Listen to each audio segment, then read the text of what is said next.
Okay, welcome everyone. It's a delight to be here with you today for Humanities in Action here at Flyleaf Books. Give me some energy, folks. Hello, there we go. Woo! Yes. Woo! This is a tough hour, post lunch, pre dinner. I also welcome all of you joining us online. We're delighted to have you here. I told the folks in the audience to turn off their cell phones. If you are watching on your cell phone online, don't turn it off. My name is Max Orr. I'm the Executive Director for Carolina Public Humanities, which is a public outreach arm for the College of Arts and Sciences for the lovely university right up on the hill there. And it's a real pleasure to be introducing another Humanities in Action. We've been doing this series now for 15 years here at Flyleaf Books, for almost as long, maybe 14 years. It might have been a year after they had opened. Our resident historian, Susan Landstrom, is here, but we won't tax Susan to name the year. But anyway, it's a tradition, and we're delighted that you can join us. Let me start asking. I'm going to do a little local newspaper survey. Raise your hands if you had a local newspaper growing up. Like a local, now I can't call on everybody, but I'm going to call on you first, sir. What was the name of your local newspaper? And where was that? The Milton is the Milton Record transcript still being published? Okay.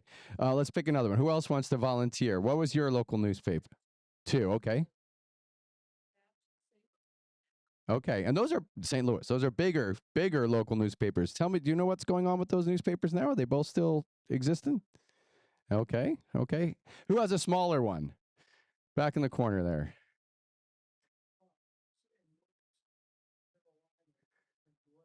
Yanterprise? Oh, the Enterprise. What is Yanterprise? I heard that now. Okay, is it still around? It is not. Okay. Any one more? One more? Okay, Carol. The Newtown Bee. And where is that? What town? Newtown, Connecticut. Is it still around? No. Okay. Um, Let me ask someone else who didn't have a chance. What did you like about your local newspaper? Who hasn't had a chance to offer? What did you like? Did you want to offer your local newspaper? What did you get out of your local newspaper? Mm-hmm. It's a source of point of local pride. I remember it was a big deal in our hometown. It was the Caledonian Record in St. Johnsbury, Vermont, which is still being published. Okay, well there we go. Yes, I remember that had one slant, and maybe it has a different one now. It was a source of local pride. People. It was a big deal to get in your local paper, right? For the track meet or whatever it was. A sources of information, of course, not covered anywhere else. You're not going to get the St. Johnsbury Town Council news. Maybe you'll get the if something big happens in the Burlington Free Press, but you'll get it in the Caledonian Record. It really was an essential element of civic life, wasn't it? We have local websites, right? But they're just not quite the same, are they? We can get local information. Chapelboro, by the way, we want to shout out to our friends and partners, Chapelboro. They're doing a very good job filling that space for local news. But there are things that are different about them. There's comment boards and things like that. Imagine if your local newspaper had comments after every single article, right? It would just change the nature of this. No papers, as Chris mentioned, no papers are entirely neutral, but it did, at least you didn't know what the public was going to be thinking about every single thing in the local newspaper. So local newspapers and other sources like news stations have been under siege for decades, facing pressures from consolidation, new media landscapes, the web, etc. And now, of course, things like the threat of AI, and which we'll see is shaking up a lot more than just local news. So the question we want to be thinking about is, what do we lose when we give up local human journalists for AI-generated content? What is our relationship to the information we get, whether it's local or national, and its sources? What are the public and personal implications of not being in touch with our local news in that format that we used to have? We're going to cover a lot of ground today. You'll see today this and other issues involved in the transformation of our news, and we're going to be addressing this historically and both a large and a local scale, and we have the best person for the job. I'd like to welcome Marisa Porto, the Knight Chair in Local News and Sustainability at the UNC Hussman School of Journalism and Media.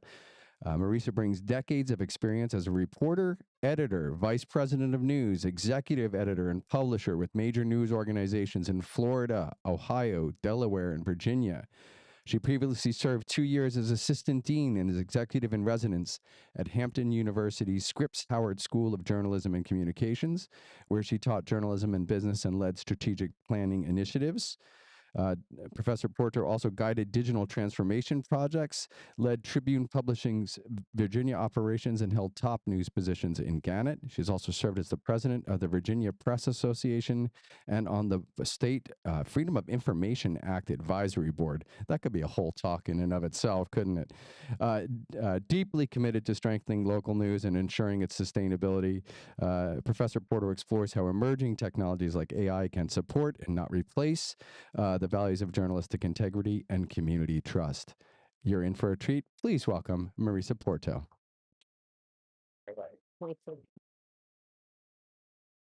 Thank you, Max. Thank you for those of you who came into the event, both in person and online. I appreciate your being here and caring enough to be here. So I want to just start to say it's a pleasure to be with you. And I want to tell you that in my career as a journalist, I've done everything from bid on pigs at the 4-H fair at my local news organization, and then be on the board of a news foundation that gave out hundreds of thousands of dollars to nonprofits. News organizations, small news organizations around the country, um, have always had a place in their communities, have always been the sort of cheerleader, also the investigator of things that are happening in our communities. And so today we're going to talk a little bit about that. I want to first start with this. We are living through an era of a revolution. And that revolution was once powered by the printing press, right? Um, or broadcast towers. But now it's about algorithms and it's about AI. How we respond to this is going to shape democracy itself. This is very an important topic that I want to make sure that we get to today. This revolution is unlike any other that we've had before. Each wave of technology has transformed how news is delivered. Also, it has defined what counts as fact and what counts as truth. Power over information, once in the hands of editors, broadcasters, and the community that they are from, is now concentrated in a handful of global firms that shape big tech and now big AI. Which brings us to how this revolution unfolded. Every shift in communication history has accelerated both speed and reach for audience, and it is centralized control over the truth. The printing press challenged the Catholic Church in its monopoly over information. Broadcast news, once only 3 networks, if anybody remembers that, I certainly do, centralized the truth by becoming a trusted source of news and facts in your home, right? And then cable news followed. Each new medium began as a decentralizing force and ended as a consolidating of power in a few hands. Digital news from the internet, social media, mobile phones followed the same path. It was supposed to democratize news. But ultimately, those distribution platforms have consolidated power into fewer hands. The AI era is the latest and perhaps the most complete transfer of this kind of control. It doesn't just deliver information faster, it has changed who owns the systems that define what is truth today. To understand how we arrived here, we just need to take a quick look at the path of AI itself. For anyone who believes that AI has only been around for a couple of years, that's actually not the truth. The 1950s is when we first started thinking about AI. In the 1950s, Alan Turing posed his famous question, can machines think? And from there, established the foundation for computational reasoning. By the 1980s, researchers began exploring machine learning, where algorithms learn from data instead of relying on explicit rules. In the 2010s, AI entered daily life. If you think about that, personalized recommendations, you're going to Netflix and someone tells you, oh, you watched this show, now you can watch this one. It's just like it, right? So personalized recommendation for content. Voice assistants, if anyone has Siri on their phone or Alexa in their house, that's AI. And then automated feeds, right? And these feeds to your news are adaptive, meaning what you do online follows you around. If you decide you want to buy a set of blue shoes, and you then decide once you're looking at them that maybe you don't want to buy those blue shoes, turns out you'll be followed around for blue shoes ads for a while until you buy them. So um, your behavior is determining what's happening in your news feed. Um, what's changed in this um, AI economy is ownership, right? Early AI research was public, it was academic, and today's are proprietary. They're commercial. They're trained on private data, your data, on a scale that only a few companies can afford to do, right? As these systems matured, the speed of information has started to outstrip our ability to verify it. Each medium in the history of communication has increased speed, but none has guaranteed the truth. None information now moves at this algorithmic speed, right? Verification still moves at human speed. We still have to take some time to do it. As you think about what we're talking about today, I want you to think about emotion travels faster than evidence. The result is both individual confusion and structural distrust.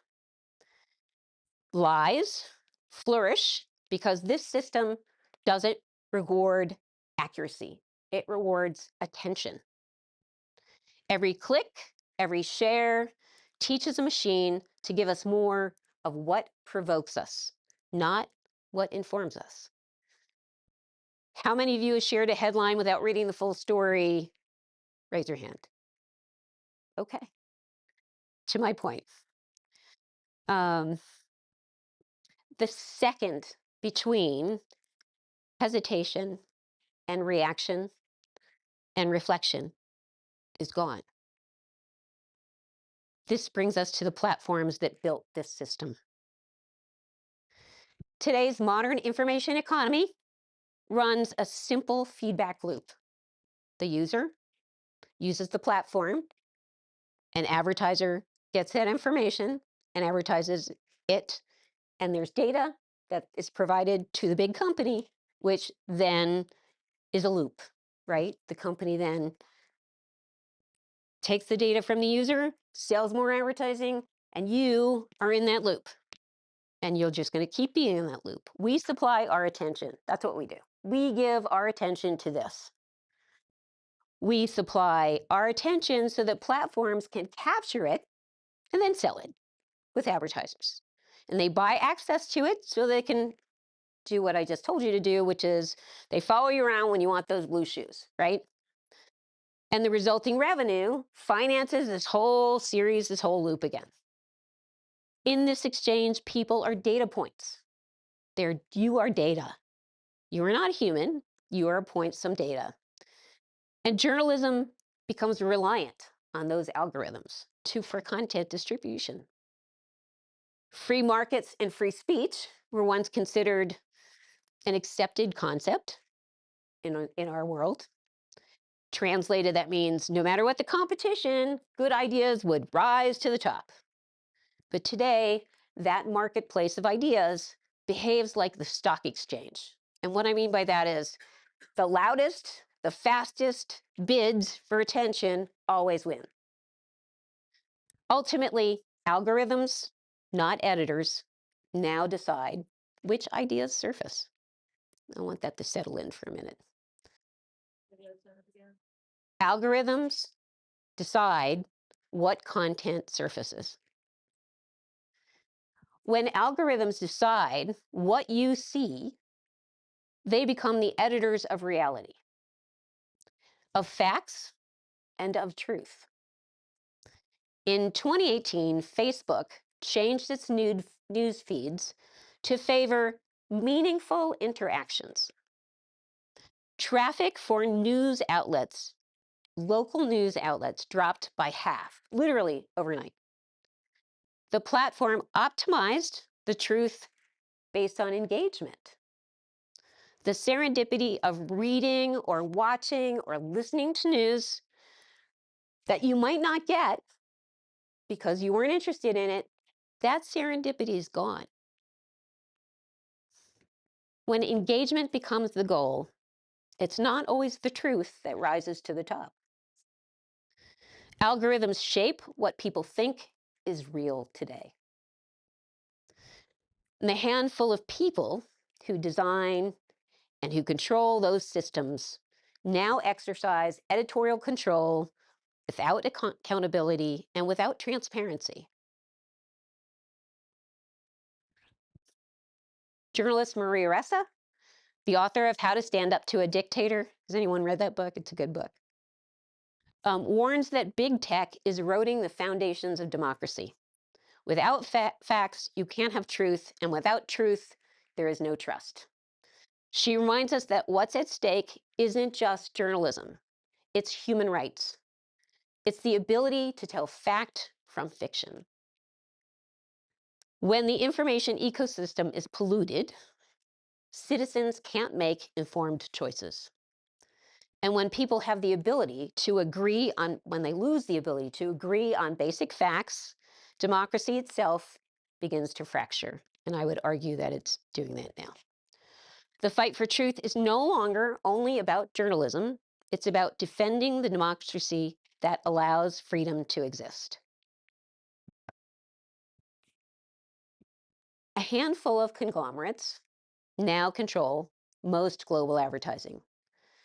Networks, search infrastructure, cloud storage. If you think about Alphabet, Google, Apple, Meta, Amazon, those conglomerates pretty much control our lives. And we let them.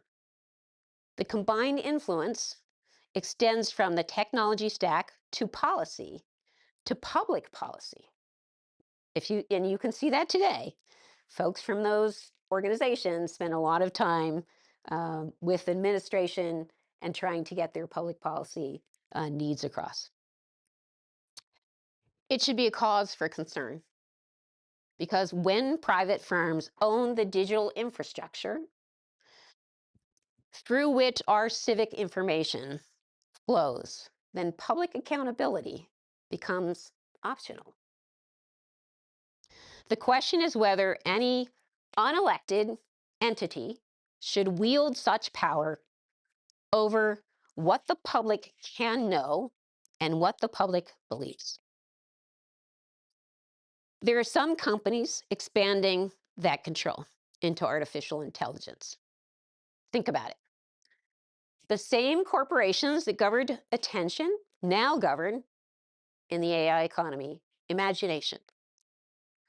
They own the data, they own the computer processing, and they own the models that are the foundation of what people believe is the truth. Big tech has already monetized our attention, and now it's monetizing our creation. This marks what I believe to be a significant concentration of communicative power in human history.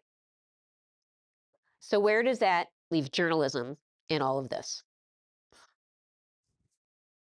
Artificial intelligence underpins almost every digital process we now use. Search, editing, translation, content predictions, all of that.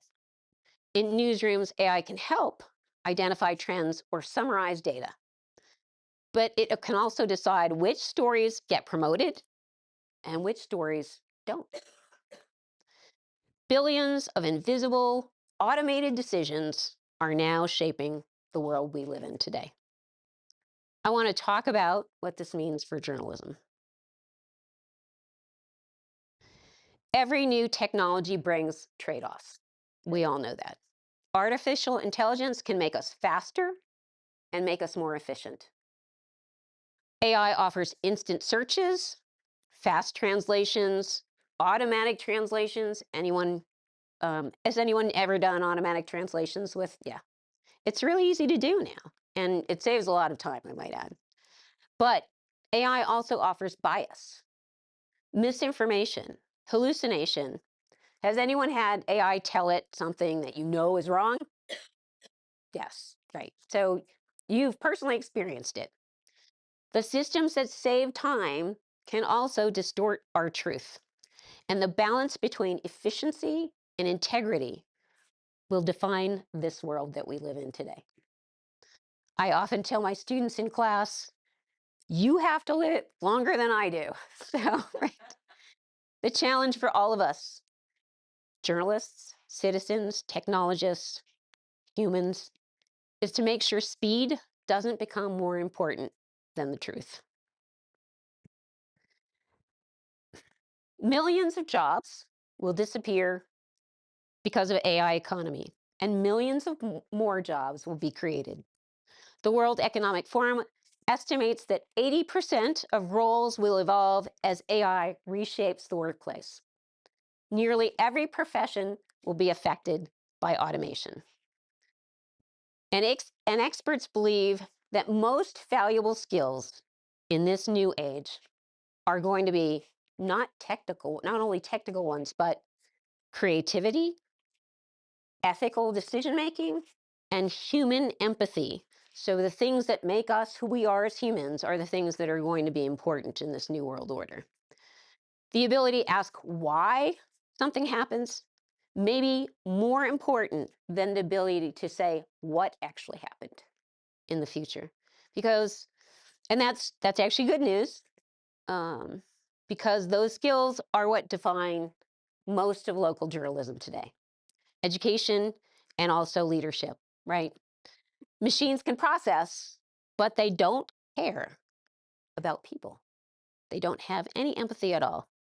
Journalists, educators, citizens have to learn to work with AI using surface data and patterns, but stay accountable for what AI publishes and what they publish and what they believe. The future of work isn't about replacing people. It's about remembering the things that make us humans. Earlier this year, Secretary of State Marco Rubio's cloned voice was used in calls to scam foreign ministers and a governor and a member of Congress. Does anybody know this? Okay, all right. The focus was to try to get them to provide, sensitive information, of course. Today, a computer-generated actress, Tilly Norwood, may be the first actress signed in Hollywood. Has anybody heard of this? Yeah, okay. A deep fake image of Robin Williams was sent to his daughter, pretending that it came from him. And it's shocking. Today, big tech owns our personal data. And now OpenAI's new video tool, Sora, asks users whether their likenesses should be public. So you can make an image of yourself and make it public, and then others can use it. Think about this. We are now being forced to decide how much of us, what makes us who we are as an individual, we're being forced to decide, how much of us we're going to give away. These stories will make us confront something that is fundamental. What will we consent to? Who owns our identity? And also, sorry, lost my train of thought here. Who owns our identity, and what does it really mean to be a human being, right? In a world where imitation is becoming real. This is what we need to think about.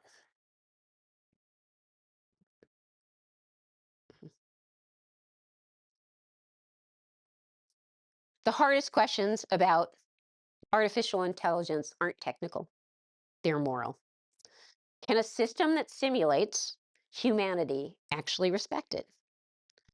The answer depends not on the machine, but on all of us, on the values that we choose to build into the systems that we use. Technology reflects our values back to us. It learns what we reward: authenticity, consent, accountability. Those are now the foundations of the discussion about digital ethics. Using a person's creative work, their likeness, their data, without permission, turns identity into material for someone to use, sometimes against us. Good journalism is guided by ethics. I believe that AI must be too. Our user guide is one simple question: who might this harm?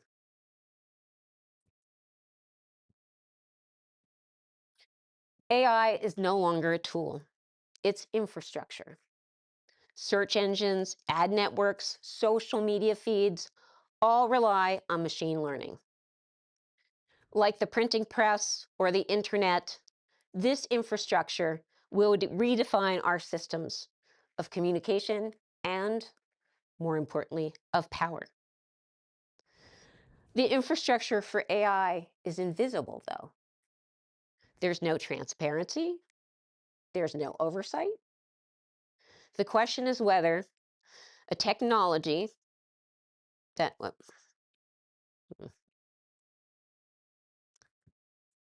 the question is whether a technology controlled by a few will be used to increase our understanding, or will it be weaponized for manipulation against us?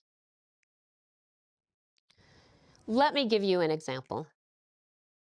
In 2025, Italy's Il Foglio published an entire edition written by artificial intelligence.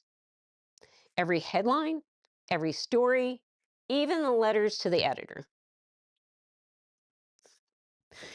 Yeah, that one always stumps me too. It was meant as an experiment, not to replace for journalists, but to see what would happen. And the result was fascinating. It was technically a really good looking paper. And grammatically, it was perfect.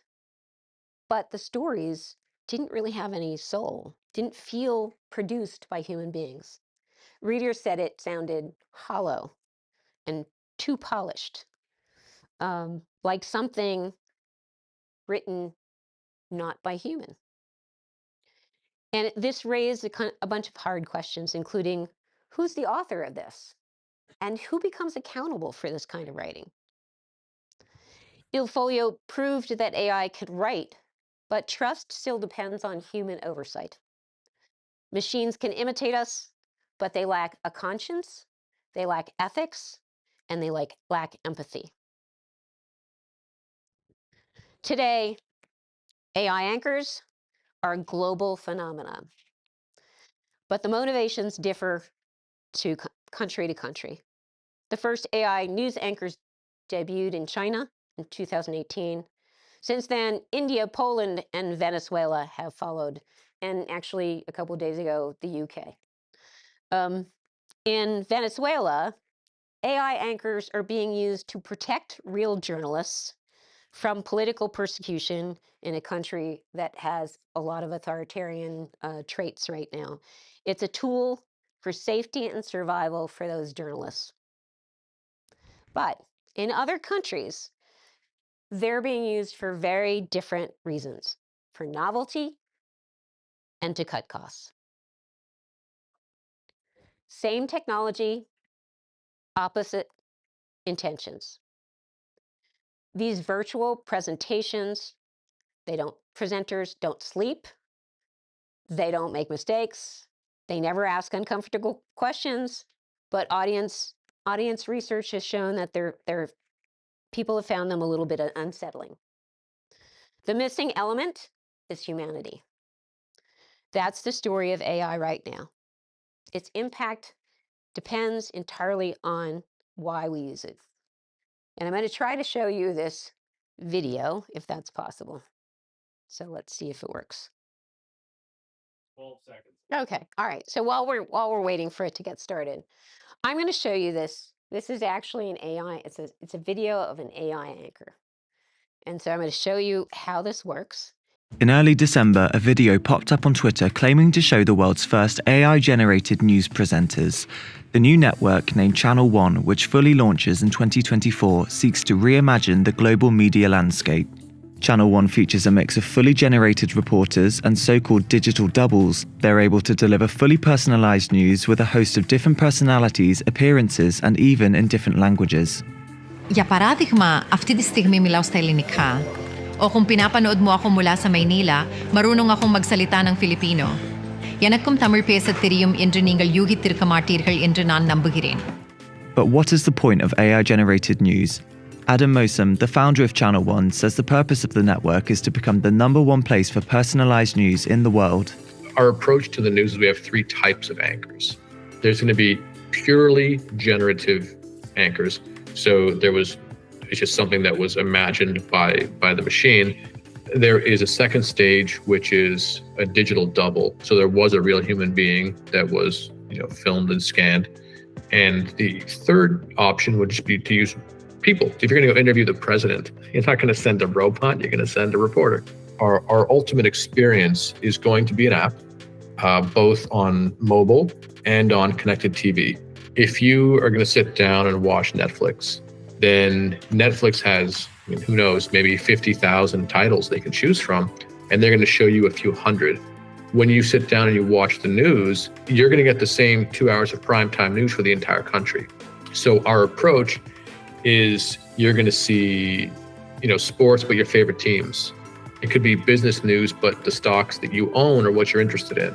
It could be international news, but the parts of the world you're more concerned with. We're aiming to have the largest cache of news on the planet, ultimately. One of the huge benefits of AI-native news is the ability to process and understand vast quantities of information within seconds, something which can take days for a traditional newsroom to complete. Here is an entirely AI-generated reporter demonstrating by analyzing the online reaction to Tesla's new Cybertruck. I quickly read the most recent 30,000 tweets posted to X about the Cybertruck. And based on the emojis people have been using, sentiment on the vehicle is indeed very mixed. Will Tesla revolutionize the truck market, or will the Cybertruck remain a niche player? So, how do we feel about that story? Scary. Yep.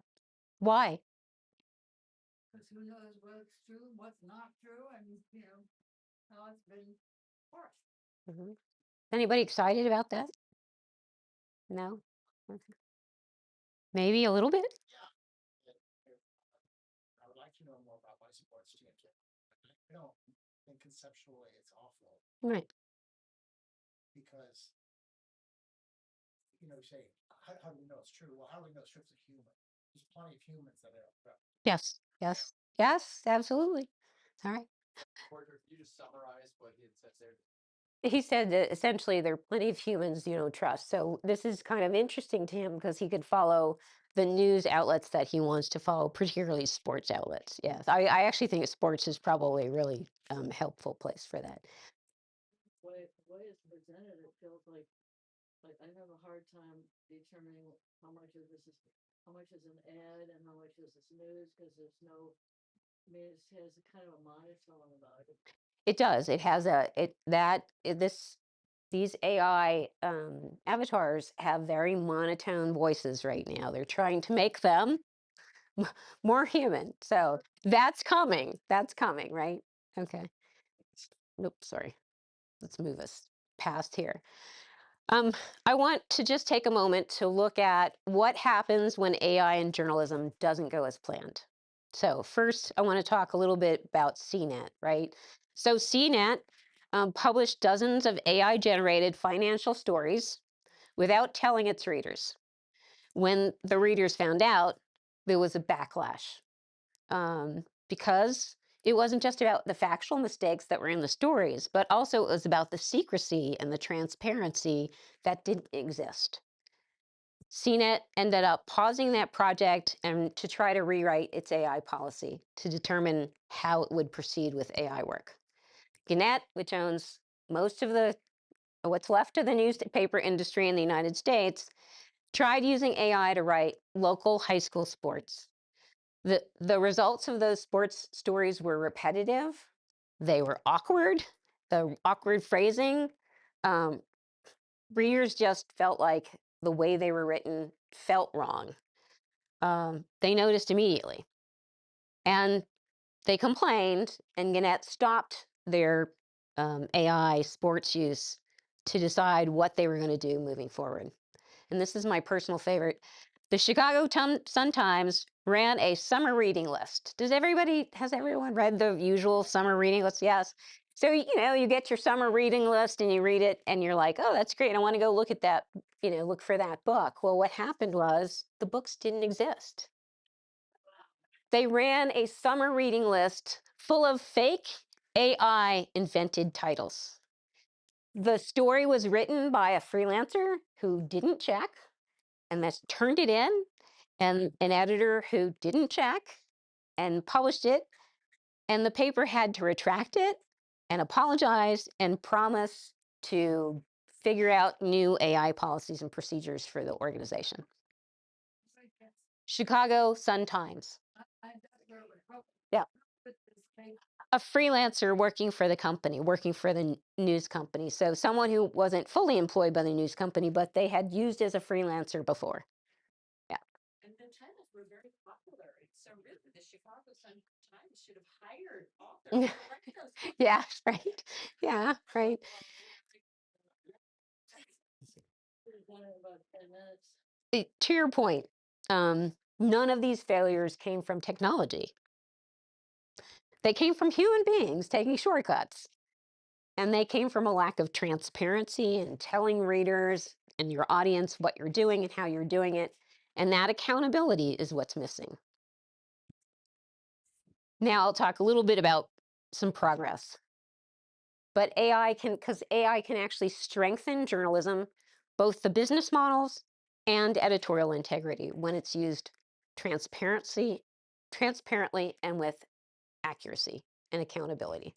So the Associated Press currently has automated corporate earnings. So if you get a quarterly report and you read it in the Associated Press, that quarterly report summary that is generated is generally done by AI. Bloomberg actually is doing the same thing, right? BBC Verify uses AI tools to detect manipulated media and verify their sources. So news companies get media from third parties, and like this particular case with the summer reading books, they get also videos, they get photos. And so their program verifies if those third-party pieces of content are actually what they say they are. Bloomberg does AI for transcription and summarization, but it doesn't replace journalists. So Bloomberg is still looking for other ways to use it effectively. Bloomberg's AI system is closed. So the only thing that goes into the Bloomberg system is Bloomberg content. So here's some other examples that show how AI can be used for good, right? So Aftonbladet, I'm sure I'm not pronouncing that correctly. It's a Swedish news organization. They built an AI hub where their organization has like a team of folks who work with AI and then determine what works and what doesn't, and then train their folks about how to use it well. So it's an example of a newsroom that has built its strategy around the mission and not the machines. They actually have focused on civic literacy. They used, does everybody know what a chatbot is? Okay. So they used a chatbot. They built a chatbot focused around elections for their community. And what they did was they put all the information in about the elections, and then people could go and just ask the chatbot different questions about where this particular political leader stood on this issue or that issue, so it could help them determine how to vote.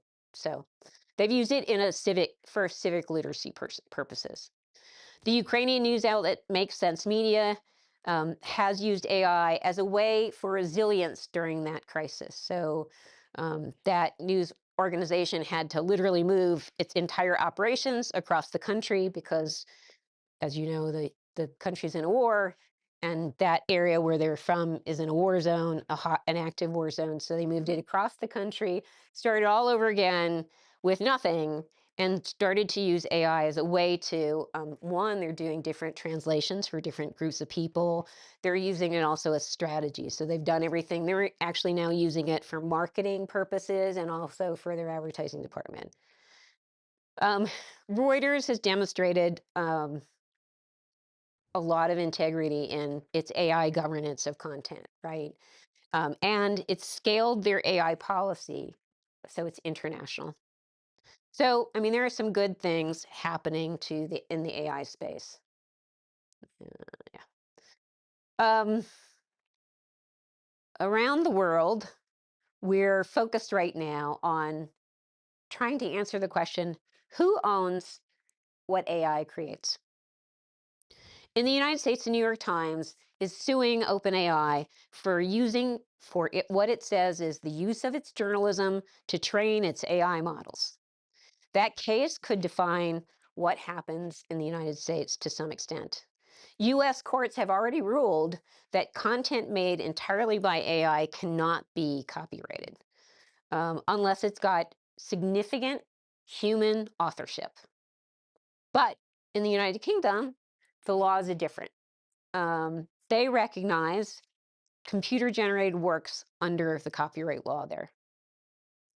China has specific courts that focus on these questions. They have begun granting copyright protection to AI-assisted works if human direction and creative input can be proven by the person who's looking for the copyright. Right now, we're in a global tug of war about what authorship means. This is happening despite global copyright laws that already exist and that safeguard the value of content creation. Responsible AI isn't mysterious. It requires simple, consistent guardrails to keep technology focused on humans.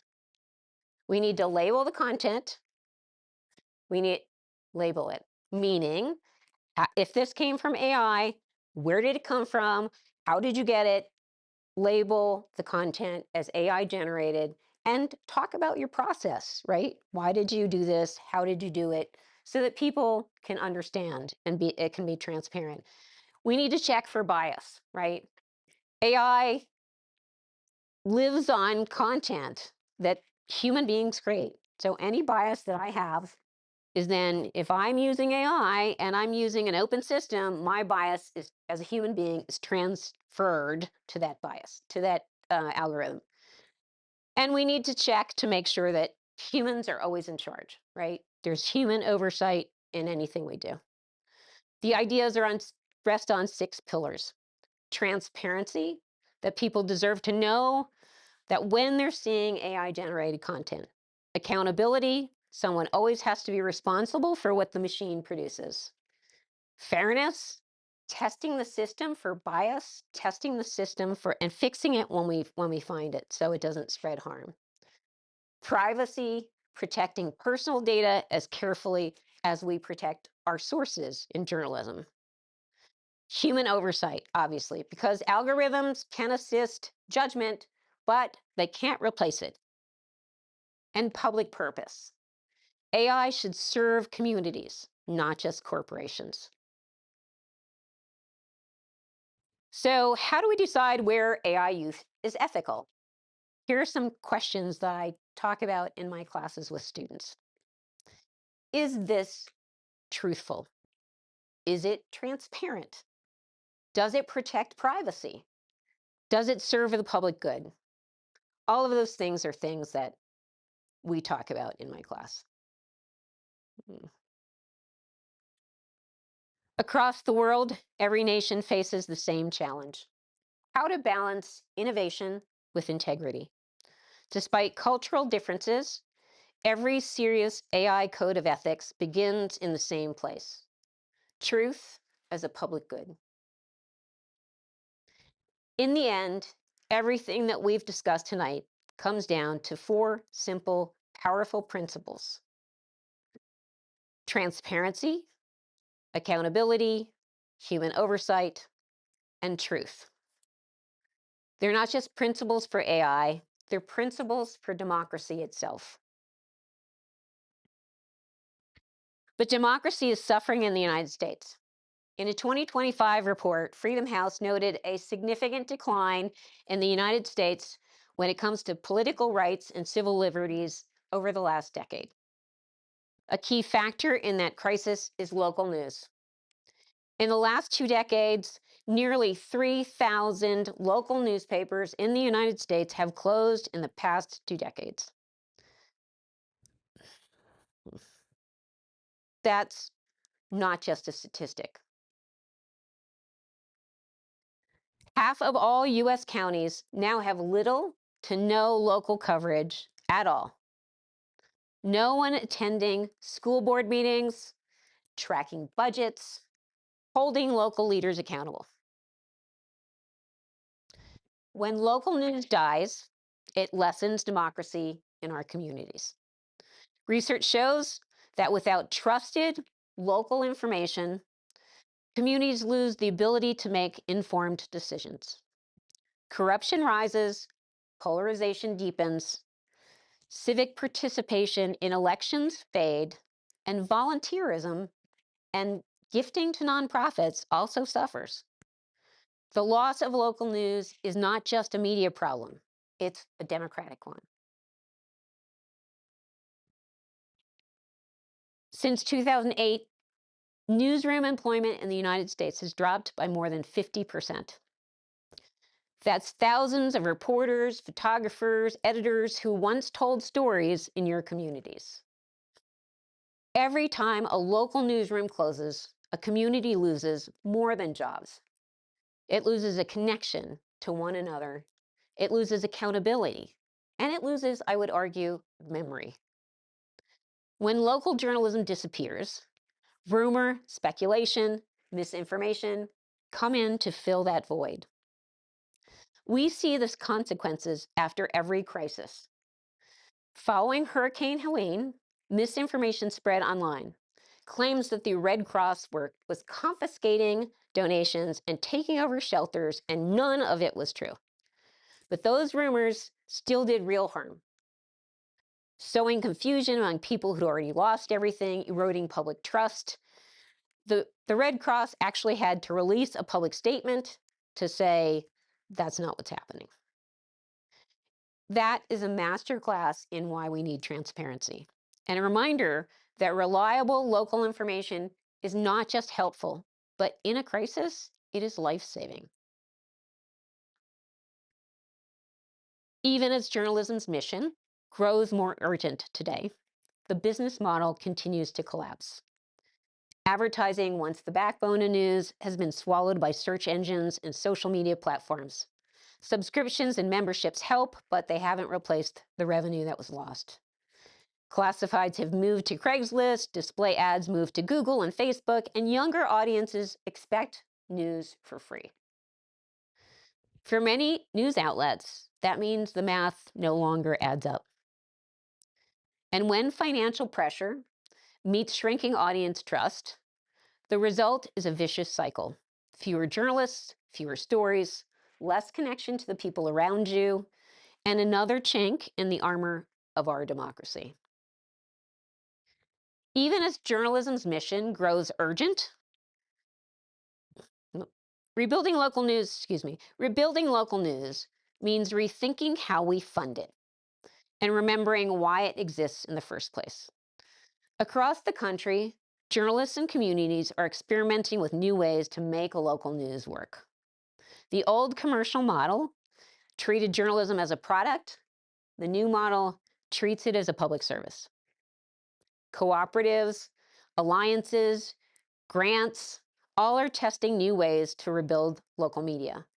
Philanthropy is one place It's one piece. Donors and foundations are supporting investigative journalism and local projects, educational reporting, and other things that the market can't sustain. Membership and audience-driven models are another way for that business model to keep working. Readers don't just pay for news, they participate in it.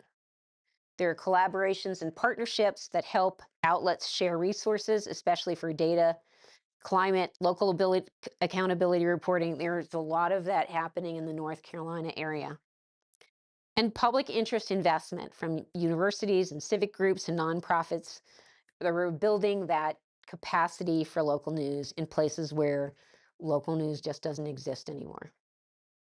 In New Jersey, for example, the Civic Information Consortium channels state funding to create local news outlets in areas that no longer have coverage. It's one example of a state-sponsored initiative. The path forward is not one size fits all. Each of the models treats information as civic infrastructure maintained for the public good. They prove it is possible to rebuild trust, community, and purpose, and most importantly, democracy. My old boss in Williamsburg, Virginia, proved that one person can make a difference. Retired in his 70s, he called me at the beginning of the year to lament the lack of consistent local government coverage in his community. He asked me what business model would work. That was a very long conversation. I told him the truth. It depends on the community. 2 weeks later, he started a small newsletter, just him and a laptop, sitting in his house, and a sense of responsibility to his community. After realizing his community no longer had consistent local coverage, he started that all on his own. When he began covering city council meetings and local elections, and now there's a big move for the government to build this mega complex that is controversial in the city. When he first began covering this, people told him they didn't even know who was running for office or what was being voted on. They had no idea. That's how it begins. One person deciding the truth still matters in their community. Democracy doesn't start in Washington, D.C. or Silicon Valley. It starts on our streets, in our neighborhoods, and in our willingness to care about the community that we live in, because ultimately, democracy is local. Thank you. Thank you for caring. Thank you for being here. I appreciate it. Put your hands Mac. together for Professor Marisa Porto. What an excellent talk, and I'm glad we got to see some advertising for AI products while we're at it. We have plenty of time for questions. I'm going to remind folks on the online community that you can answer a question. It looks like we already have a question online. So in a rare flipping of the script, we're going to start with an online question, and we will give you some time to think of some questions for Professor Porto. All right, Paul, what do we have back here? Okay, we have a question from Rob David. Did you use AI in any way to develop your presentation? If not, why not? Yeah, I actually did to do some organizing. I know this topic kind of up and down. I've got about 10 different decks on this topic. And so trying to figure out what to put where is where I use it. Yeah. It's a great organizing tool. So especially when you know this topic as well as I do. I know this group too well. I know they're going to have questions, but while they're thinking of we got a question already right sure. here. Good. I have one on deck if needed. I have, well, can you hear me? Yeah. Okay. First of all, I have many things to say, but I'll just start at saying there's a book that has been written entitled The Empire of AI, Dreams and Nightmares of Sam Altman. And the author is Karen Howe, Hoa. She went to MIT, and she also was also worked at Silicon Valley. And the point I'm making about this book is if you can read it, it's all about on the beginning of OpenAI and the enthusiasm and for the staff to try to keep it as transparent and ethical as possible. And as you read the book, as you get closer to the middle of the book, you realize that that has shifted, that there's a change in that atmosphere. And then it changed to Sam Altman, basically, and his crowd deciding that money was more important. Money was more important than ethical or transparency. And so they have now, the whole platform of OpenAI completely changed. So, well, yeah, I guess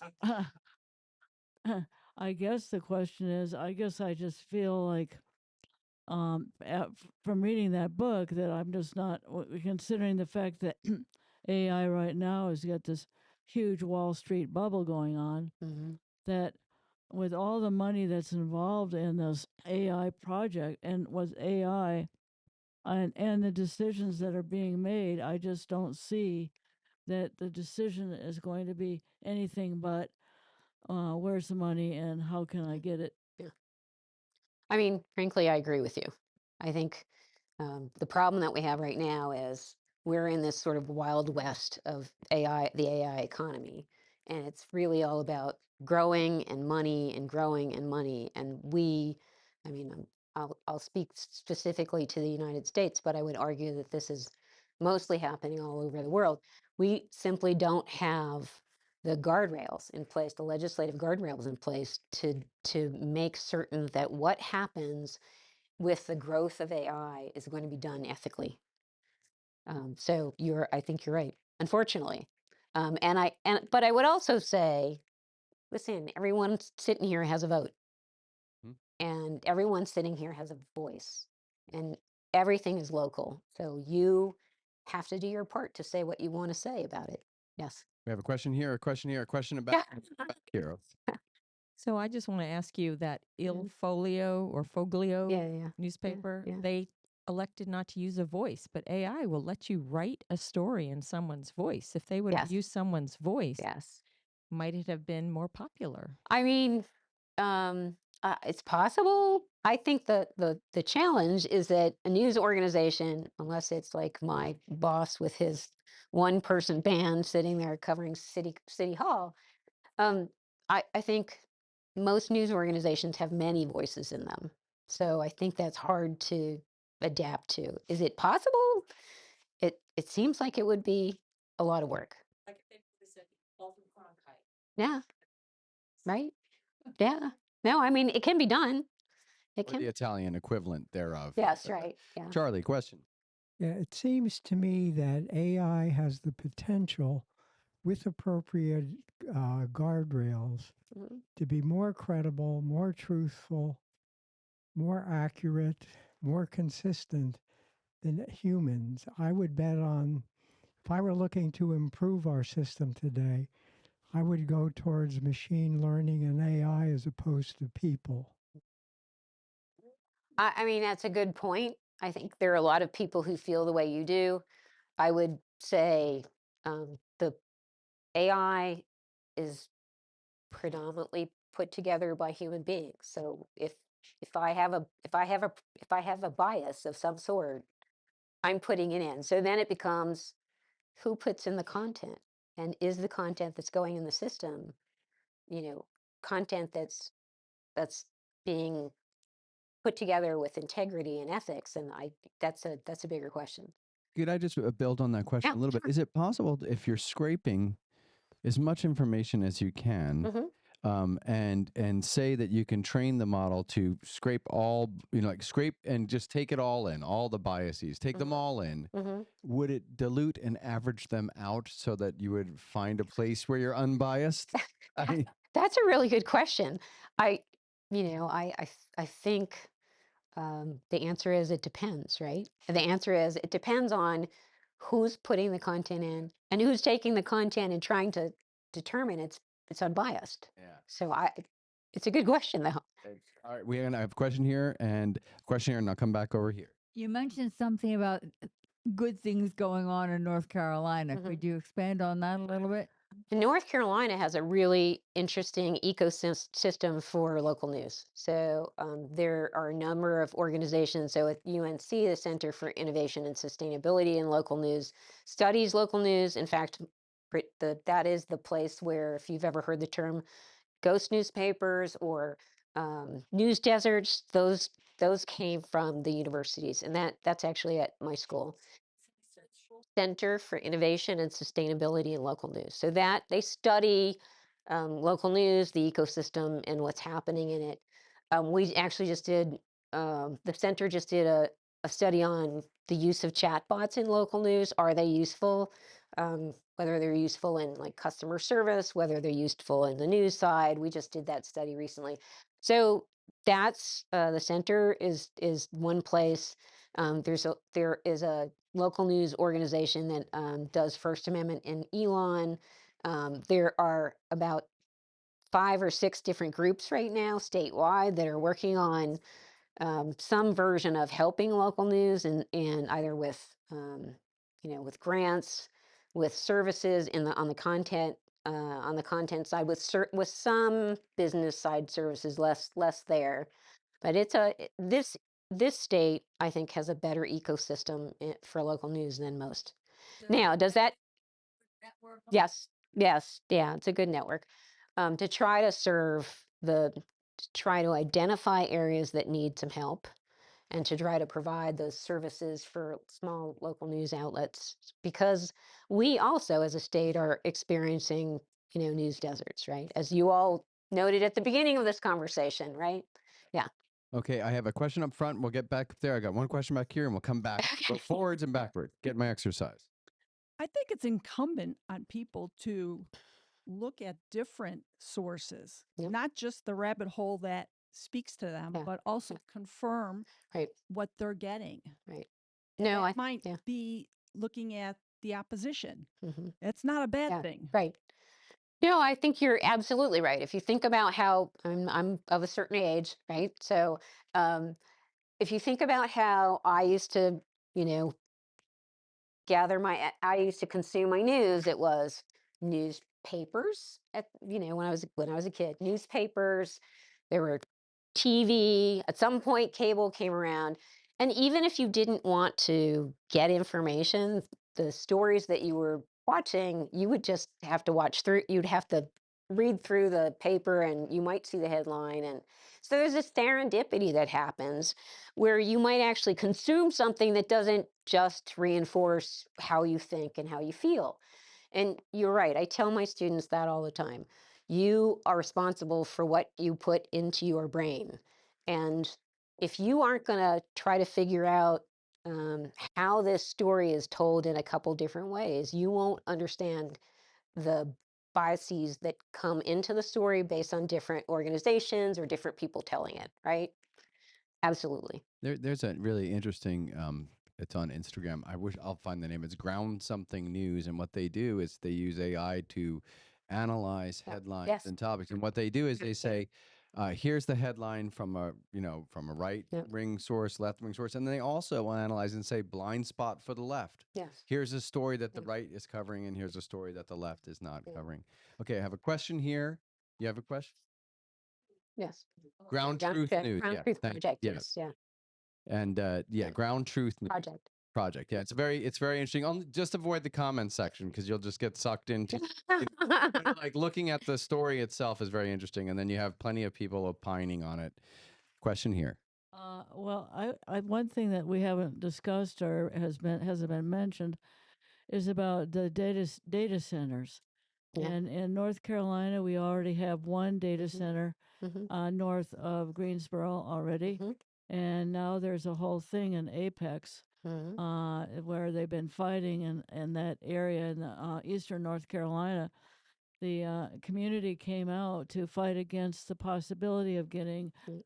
a data center put into that area of North Carolina. Mhm. And after all of that attention, all of that effort, all of that groundwork that all the community did, that meant nothing. The data center is going to be happening. Mhm. And I can never find out that kind of information is never in the news. I don't see it on any of the local news feeds that I see, and I can barely find out information on various blogs.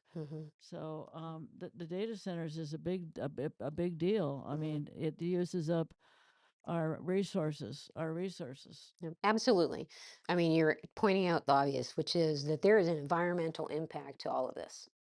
And unless we use our voices in a democratic society, and even sometimes when we do, things happen. But it's still incumbent upon us to keep trying to do the right thing. Question here. Just a quick comment and a question. The comment is that if you've ever watched a legislative oversight subcommittee interviewing Zuckerberg or Altman, you're not going to be very optimistic that the guardrails will ever be in place. I don't know how it's going to happen. But my question really is, we've talked about empathy, accountability, ethics, morality, these kind of important elements here that I just don't see how they get integrated into AI, or if you know that they've been integrated or they have an influence on what we're reading or seeing. I think that is a challenge. I'll be honest.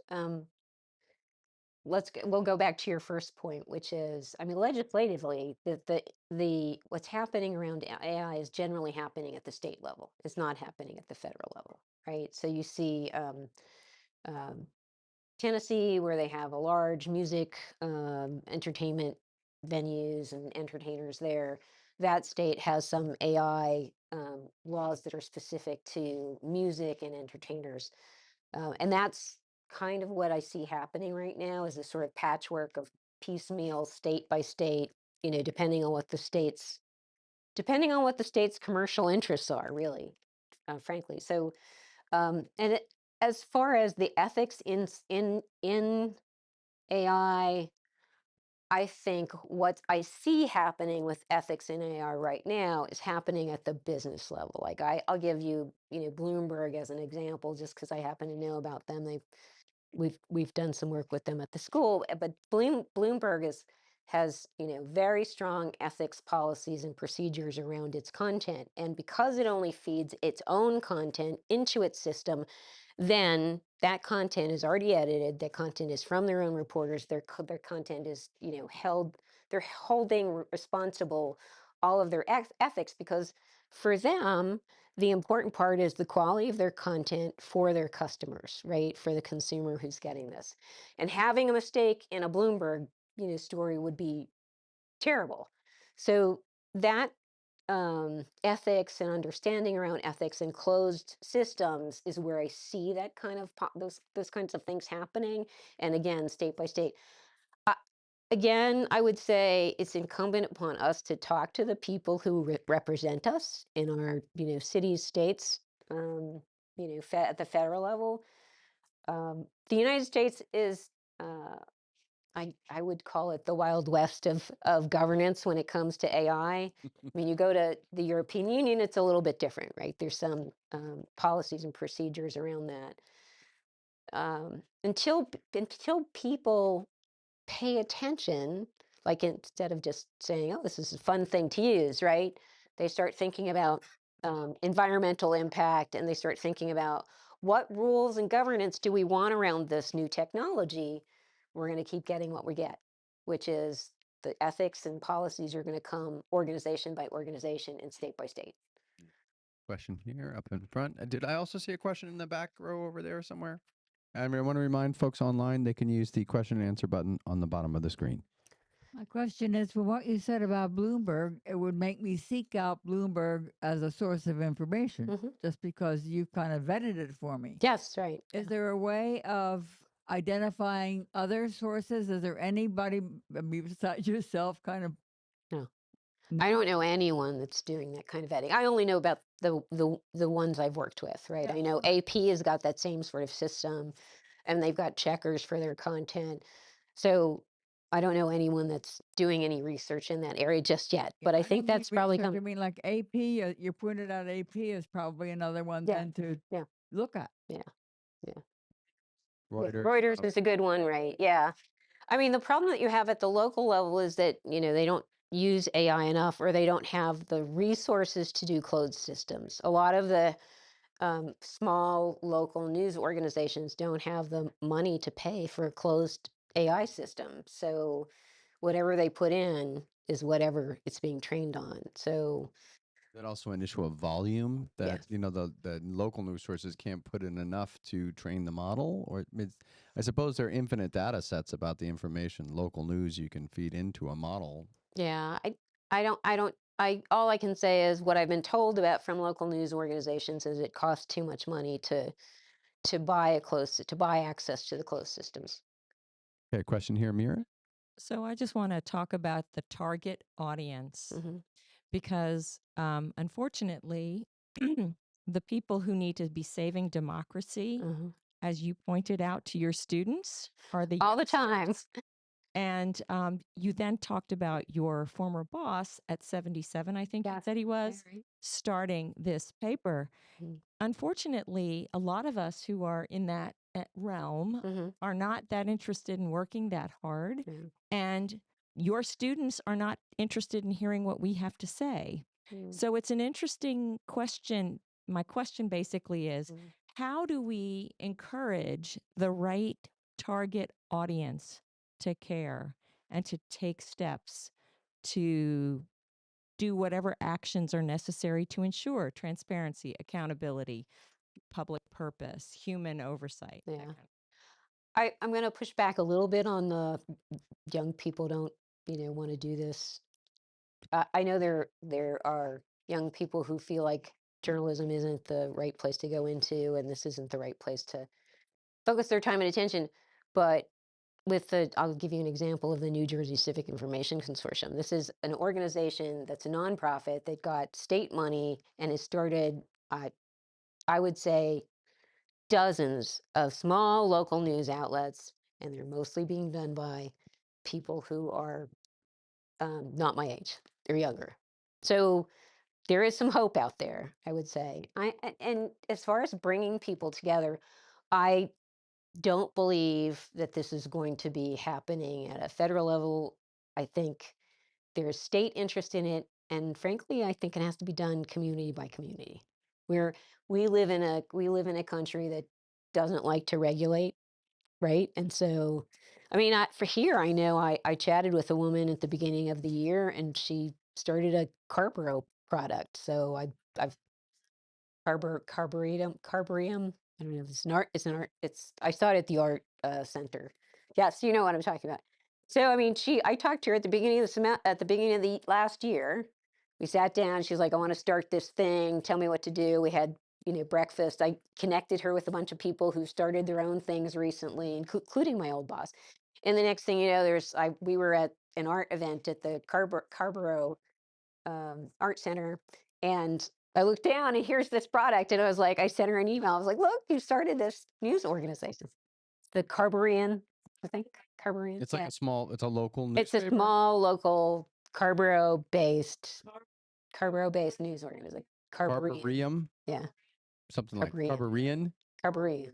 Yes, yes. Carburian, like Yeah. you're a Carborough, Yeah, it's a print thing. Yeah. the print. Yeah. So I mean, I think it's got to be community by community. It has to start with someone who cares, and then bring people together and start something. It's almost So, like the zine world, right? When people Yeah. were making their own zines Yep. a lot in the Yeah, 90s. absolutely. Yeah. Okay, I have a question here, and I'll come over for a question here. Yes, I have one other thing I wanted to mention is that with all the negative press that's happening with AI, one thing that I heard about just 2 days ago, which I didn't know about. There's an artist who is very famous who is now using AI hallucinations. Hmm. And if you know about AI and hallucinations, but he's using AI hallucinations to develop these incredible art pieces. And Yes. now the Museum of Modern Art has bought several of them. I don't know if you know what I'm talking about. Mm-hmm. Yeah. But Museum of, no, Museum of, Yeah. the museum. Yeah. Mu- Yeah. the Museum of Modern Art in New York. in New York, and also LA, and Mhm. also in Las Vegas, and also in Barcelona. Mhm. But the point I'm making is that at least that there is some enthusiasm now, and people are starting to see that AI has some potential other than some potential for yeah. Yeah. Very interesting using it creatively Yeah. as well. But you can make music on AI, right? I mean, I did that for my Same doing that with their hallucinations. yeah. Yeah. Yeah. Like any artist that's using their hallucinations. Mhm. It, Yeah, interesting. it's remarkable to me playing around with it. I have a creative project and it has just a completely fictional thing that I just thought I want to ask it. I've been thinking about it Yeah. forever. And I'm just so frustrated at how, I mean, I hate to use this expression, how stupid it is. Yeah. And how Yeah. how it Yeah. just Yeah. forgets and it Absolutely. forgets. I'm like, no, I already told you that. Yes. Go, why are Yes. you making Yeah. this up? It It wants to make things up. It yes. wants to make things Yes. up. Absolutely. Busy for that. Yeah. I can tell you why that is. Why don't we get to another question and you can tell us in a moment. So here's a question here. Just make sure we get as many questions out as we can. Could you say a little bit about the Substack business model where individual journalists get paid for their work? And does that cover local news as well as Yeah. national topics? Yes. This news outlet, the Virginia Williamsburg, is a Substack. And essentially, it allows one person to be a publisher, right? It allows you to be a publisher. You can go in there, you can develop your own newsletter for your own audience. He's working to monetize it. He covers, city government in the city of Williamsburg, Virginia, and that's how he started. And that's actually one of the things I talked to him about, that using that product for using product for newsletter is the best way to go. Yeah.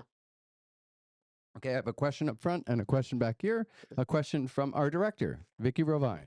First, thank you so much.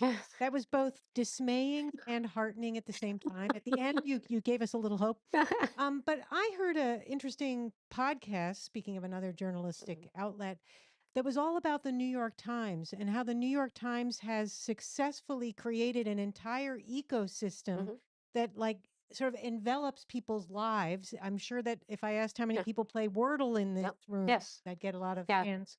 So I'm just wondering, is that another sort of model for success? If you bring people in through Wirecutter and you give recommendations on products and Yeah. you do special sports coverage, I guess that from what I understand, their subscriptions have just skyrocketed while everybody else's have fallen. Yeah. The New York Times has the resources to do some of this, to be clear. But you are right about this, which is a news organization now, really, if it wants to be sustainable, needs to focus on developing a relationship between the organization itself and the audience instead of going through all these other organizations, right? Um, if you develop an audience that trusts you, that wants to come back to you, that is engaged with your content regularly, you can build that kind of ecosystem. But I would also argue the New York Times has spent years doing that, right? I mean, there's a point when that wasn't the story of the New York Times. It's now the story of the New York Times. Yeah. We have a question here, and I see a question up front. Yeah. Aren't the smaller enterprises even more susceptible to being subverted by commercial interests because they don't have the expertise and they borrow it from a biased commercial source? And I'd add a general comment that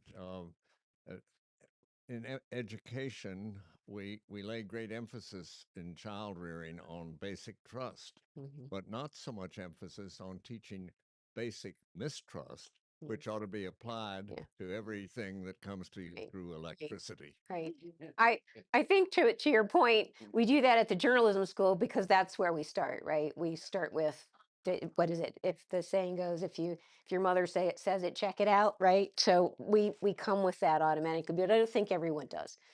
And I would say from a local perspective, the answer to your question about whether it's harder to do at the local level is that it depends. And I know that sounds like a way out, but what I mean is honestly, it depends on the person who's running the organization, like, I mean, putting aside this is the news business and just thinking about business in general, um, organizations that are run by people who are more entrepreneurial and willing to change and willing to try new and different things.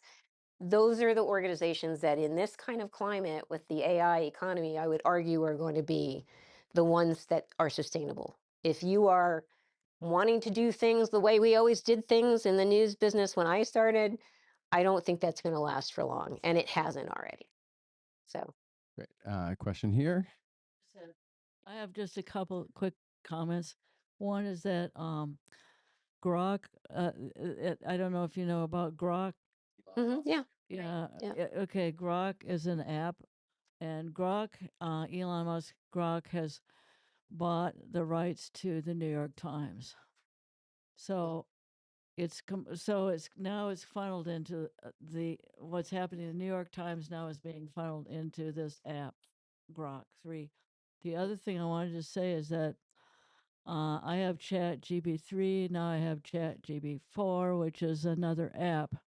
And I asked the AI, why do you hallucinate?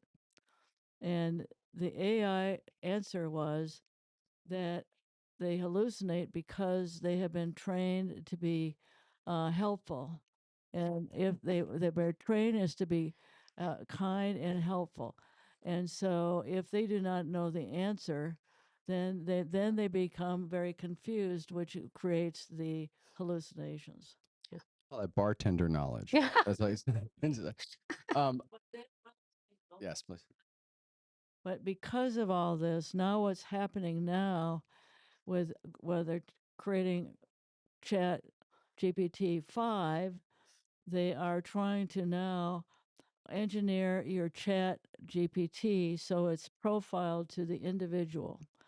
So, as an example, if you want to have a friendly AI, then there'll be a friendly AI. If you want an AI that's more, less, more critical, then you can get that. So it's like tailoring your news sources, tailoring your person. If you want to boost, type something into AI and say, "Do you think that sounds smart?" Boy, AI would be like, "You are brilliant. This is the most incredible thing I've ever heard." Do we have any further questions for Professor Porto? Let us put our hands together for a fantastic visit. I'm going to invite. I want to just quickly let you know about some upcoming programs, folks. First of all, I want to thank Flyleaf Books. Let's put our hands together for Flyleaf Books. I also want to thank Dr. Vicky Rovine, our director, for being here today. Our head of programming, Beth Gardner, and Paul Bonici, all of whom are working hard to make sure that you have seats here and we have a good program. It takes a lot. It takes a village. Very quickly, folks, upcoming, we still have some room. Speaking of books and Flyleaf Books, how much we love Flyleaf Books, we have room in two of our book groups, The Underground Railroad by Colson Whitehead. If you have not read this book, you owe it to yourselves to read this book, and then you owe it to yourself to come and sit with Antoine Hunter in this very room discussing it. It's an excellent book, and Antoine Hunter is an excellent teacher, so that should be a wonderful thing. The other one is Fever Dream. This is by Samantha Schweblin, and I have to admit, I don't know this book, but I know we have excellent Veronica Garabato, John D. Stevens Distinguished Professor in Latin American Studies, so that's Dr. Schweblin obviously knows their stuff. So come and check that out. Those are the great books reading groups. Humanities in Action continues not next week, folks. I want to tell you that at the last Wednesday of every month here, when we're in season, we do our Flyleaf music series. Next week, we have one of the most powerful voices in North Carolina, if not in America, if not in the world, Mary D. Williams, who is an incredible civil rights scholar and educator and vocalist who will be singing and the songs of Mahalia Jackson, and a tribute to Mahalia Jackson, a book that is also being written by her and Tim Tyson. So it should be a really interesting conversation and incredible performance, both. So come and check that out. And we have wonderful Dawn Landis will be returning to be the moderator for that. And Dawn, herself is a force of nature. Humanities in Action continues on the other side. We'll be looking at AI and public health coming up on November 5th, the cryptocurrency revolution on November 12th, and for those that wanted to attend the college sports revolution that had to be postponed, it'll be taking place on December 3rd. Tomorrow night, we have our Two Brain series. This is over at the Drakeford Library in Carrboro. You can sign up online, and it is Why Democracy Fails, A Tale of Two Napoleons. The Two Brain series are two short presentations followed by a conversation, much more conversational with a guided conversation. We're going to make this a really interesting discussion on how democracies fall with the two Napoleons. And if you don't have enough of this voice, I'll be one of the speakers at that event.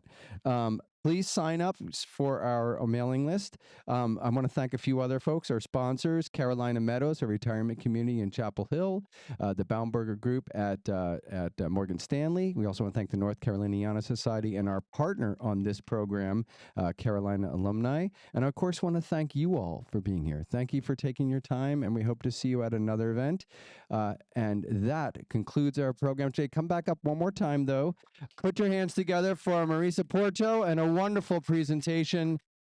Please sign up. We also have, if you want to let us know what you think about us, we have some QR codes right there to let us know what you think about programs. And the sign up sheet for getting on our mailing list is there as well.